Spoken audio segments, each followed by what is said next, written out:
ఆయన మిగిలిన వాళ్ళ కాకుండా ఒకనాడు పవన్ కళ్యాణ్ గారి గురించి మాట్లాడేటప్పుడు చాలామంది కూడా ఆవేశపరుడు సత్వర నిర్ణయాలు తీసుకుంటారు అనే అపవాదం అనేది ఒకటి ఉండేది.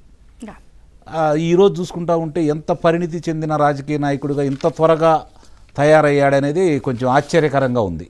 అంటే అనుభవాలు పాఠాలు నేర్పుతాయి అన్నదానికి నిస్సందేహంగా ఆయన ఈరోజు నిన్న ఉదాహరించినట్టుగా 21 స్థానాల్లో శాసనసభ్యులు 2 స్థానాలు లోక్సభ సభ్యులు గెలిచి 100% విజయం సాధించింది.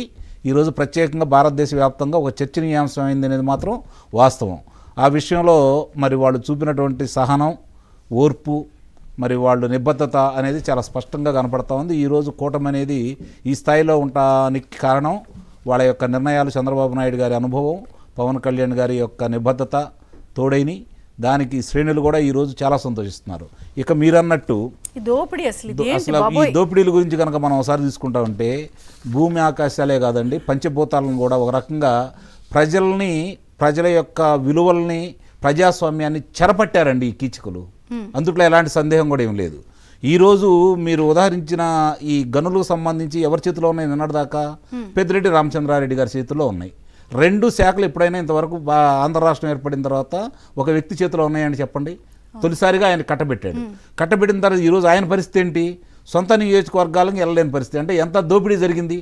ముఖ్యంగా ఆయన నియోజకవర్గంలోనే 982 ఎకరాలు, ఈరోజు 982 ఎకరాలు ఆయన నియోజకవర్గంలోనే జరిగినాయి. రమారమ్మి 13,000 ఎకరాలని వాళ్ళు అన్యాక్రాంతం చేయటమే కాకుండా 40,000 ఎకరాలని ఈరోజు ఆంధ్ర రాష్ట్ర వ్యాప్తంగా వాళ్ళ శ్రేణులు కట్టబెట్టే కార్యక్రమం చేపట్టారండి వీళ్ళు. ఇందాక మీరు ఉదాహరించిన ఒక దానికి నేను చెప్తాను.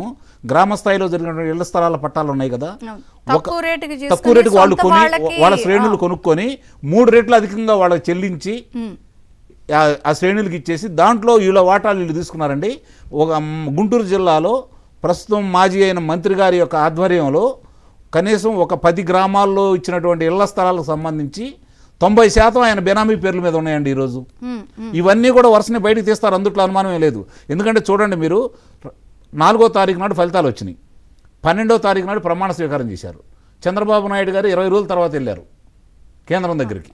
అంటే కూలంకుషంగా ఆంధ్ర రాష్ట్రంలో జరిగిన అన్యాయం, దోపిడీలు, దొంగతనాలు, హత్యలు, రాజకీయంగా వాళ్ళు చెరపట్టిన విధానం, ఇవన్నీ కూడా సమగ్రంగా తీసుకొని ఇరువురు ఒక నిర్ణయానికి వచ్చేసి మామూలుగా వాళ్ళు చెప్పింది కాకుండా క్షేత్రస్థాయిలో ఎవరెవరు ఏం చెప్తున్నారు. ఇందాక నిన్న ఒక మాట కూడా చెప్పారు.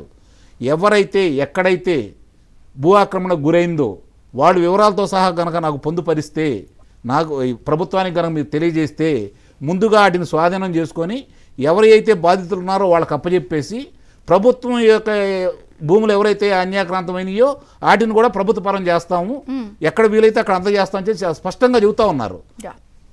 ఇప్పుడు దీంతో పాటుగా మద్యం కుంభకోణం అండి, సుమారు 1,00,000 కోట్ల రూపాయలు తేలింది. అది అందరూ మీరు ఎన్నోసార్లు దాని గురించి చర్చ కూడా పెట్టడం కూడా జరిగింది. ప్రజలకు విశదీకరించారు. చాలా వరకు ఈ చర్చల ద్వారానే ప్రజలకు ఇంకా బాగా దగ్గర అయింది, వాస్తవాలు తెలుసుకున్నారు. అలాగే అనుభవాన్ని, ఆవేశాన్ని, ఆశయాన్ని, ఈ 3 కూడా కలిసినాయి ఇక్కడ. అనుభవం చంద్రబాబు నాయుడు గారు, ఆశయం వచ్చేతలకి పవన్ కళ్యాణ్ గారు, మామూలుగా ఆవేశంతో ఒక సదృఢ వాతావరణంతో ప్రజలను చైతన్య విధంగా లోకేష్ బాబు ముగ్గురు కలిసి ఈరోజు ముందుకు తీసుకొని వెళ్తున్నారండి. ఈ కార్యక్రమానికి క్షేత్రస్థాయిలో ఏమనుకుంటున్నారంటే